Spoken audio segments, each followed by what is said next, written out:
Hi there.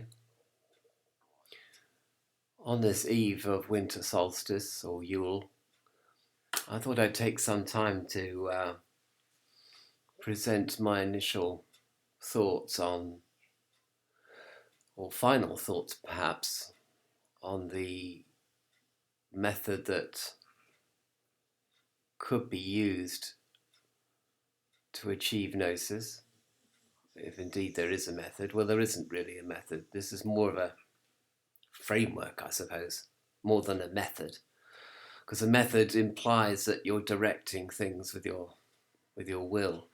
Whereas this is just a framework, which, okay, you put up as an act of will.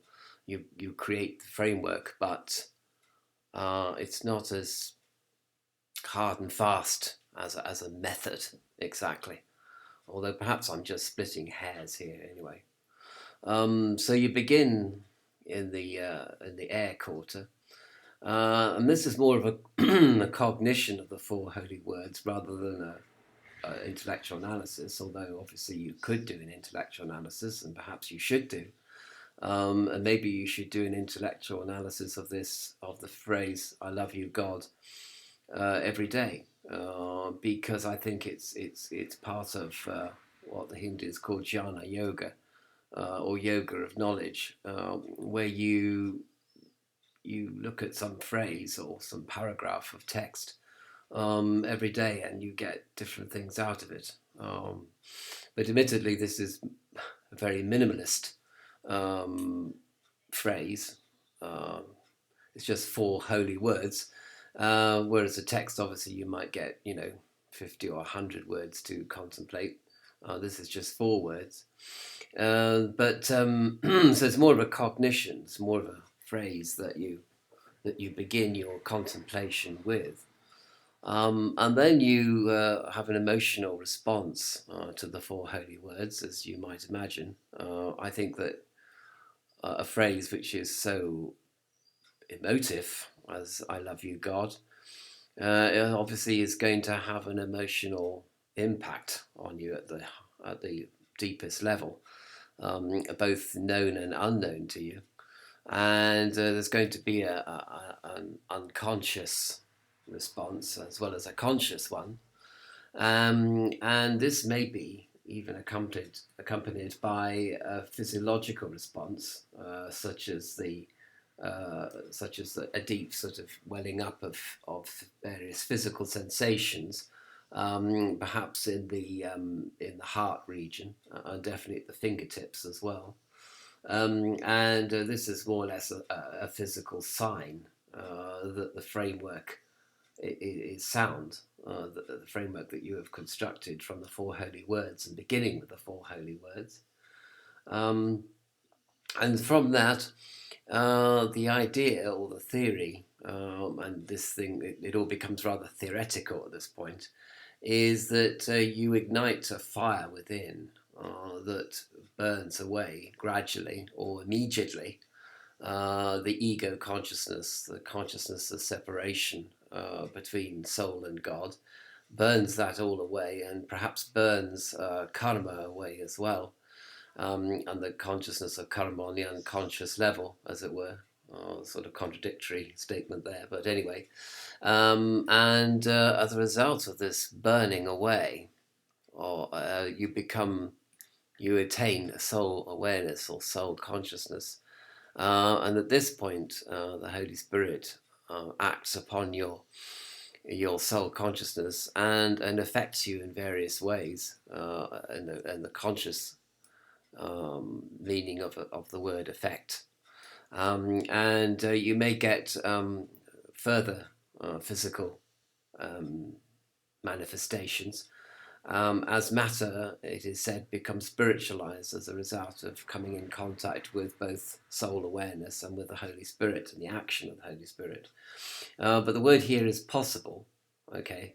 Possible transfiguration. Nothing is guaranteed. You're not trying to direct anything. You're not trying to make it happen. It may happen or it may not happen.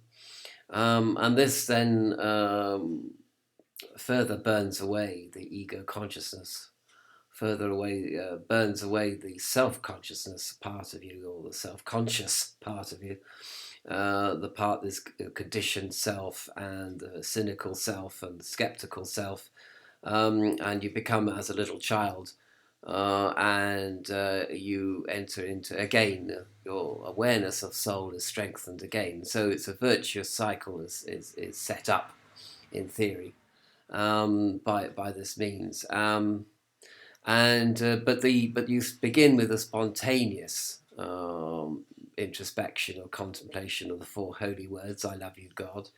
You certainly, it's certainly not something you could do every day in a sort of religious way, in the sense of religio, or regulation. It's maybe you could contemplate the four holy words at on times, but certainly a deep contemplation of the words, and uttered out loud or uttered mentally, internally, and then it could be that this triggers this particular pathway from air to water to earth, from air to water to earth, to fire and to spirit, and back to earth again and back to fire again, and so on. Every time that the virtuous cycle goes round, there is a purification, at the very least, a purification of both mind and body. But as I said, this is all very theoretical. I mean, sure, there's an emotional response which you can detect consciously to the four holy words, and this may manifest as a physical response. But then after that, things get very, very theoretical indeed, and I wouldn't really conjecture beyond the three elements. When you get to fire, things get impossible to conjecture upon, really, and speculation on what happens from the fire quarter to spirit and back to the earth quarter is shrouded in mystery, and so it should be. And so, but in a sense, if I present this as a prediction, which I seem to have done, then in the tradition of making predictions, you actually create the possibility of this actually happening to an individual who begins this contemplation. And it's a bit like in the medieval days, when they used to do if you did a horoscope for somebody, in a certain way, you're actually creating. You're actually making it possible for that horoscope to come true by actually casting it. So it's not that you're not foretelling the future. You're actually creating the future for the individual who's come to you asking about the future, which is why astrology has always been held in suspicion by mainstream religions, because in a way it is sorcery, that you're actually, someone comes to you and they say to you, what's my future, and you're actually creating a future for them, and if they didn't come to you, they might have a different future. So it's kind of, or would they? That's a kind of, so it's always been a bit of a moot point about predicting things. Basically, if you talk about something, if you make something public, which I just have, then the possibility exists that when somebody tries this exercise, they will actually experience everything that I've talked about here, or they may not. And basically, you can't really say beyond that. I mean, all you can say is nothing is guaranteed, which it isn't in this universe. So I'm not making any claims particularly. I'm just saying that having predicted this might happen to an individual who undertakes this contemplation of the four holy words. It might be that this video has created the possibility of this happening to an individual. To repeat myself, rather. But so I just have to mention that. But certainly, as far as my own consciousness is concerned, my own experience, I certainly have got as far from to the physiological changes. And I don't really know beyond that whether it's possible to be conscious of anything else. I haven't been conscious of anything else to date. But this is like gnosis. You don't call them; they call you. That's the situation. That's the way round it is. You don't get to climb up the ladder. They climb down the ladder to fetch you. Like in the Rider Waite tarot deck, the hand comes down from heaven. You don't you don't sort of fire an arrow into heaven, or try and do something to make that hand come down to you, because that will be sorcery. You have to wait until that hand descends, if it is God's will and not your will. And that's most important to bear in mind and to understand, really. So you set this framework up as a passive vessel, I suppose. You set up the conditions, and then if the Holy Spirit, comes down or acts upon your consciousness, then that is all well and good. But if it doesn't, it's still all well and good, because your faith is not dependent on anything that might or might not happen. You see.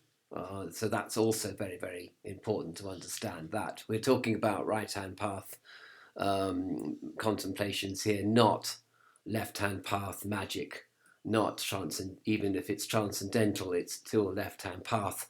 If it's by your will that something happens, it isn't by your will that anything happens at all. It's by the will of the deity. So you have to kind of put that as a caveat in any presentation to do with this, to do with gnosis, I think. Although some people may disagree with me hotly on this point, and I suppose that's up to you, really. I mean, you must do what your conscience tells you to do, and I guess if you have certain experiences, you will have these experiences, and who am I to belittle your experiences in any way at all? So I'll leave it there, and I've set forth the various stages of contemplation on the Four Holy Words, possible stages. As I say, not guaranteed that any of these stages will be reached by you, but perhaps they will, but if they do, then this could be an indication of the work of the Holy Spirit on you. I say could be, possibly. I mean, there's no definite statement here being made. That's very, very important. So we use words like could and possibly and might. You can't be any more. You have to remain extremely vague on these matters in order to stay true to the Gnostic spirit.